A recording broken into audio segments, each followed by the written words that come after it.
cuando la civilización terminaba en el cruce de Filadelfia. That mud in the chakra, which I did not know, looked like soap.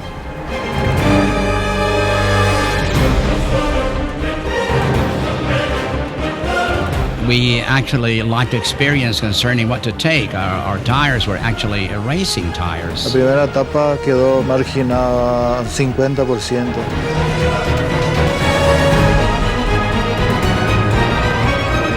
El sentimiento que uno tiene en ese momento es realmente el de sentirse un vencedor, de haber vencido al chakra.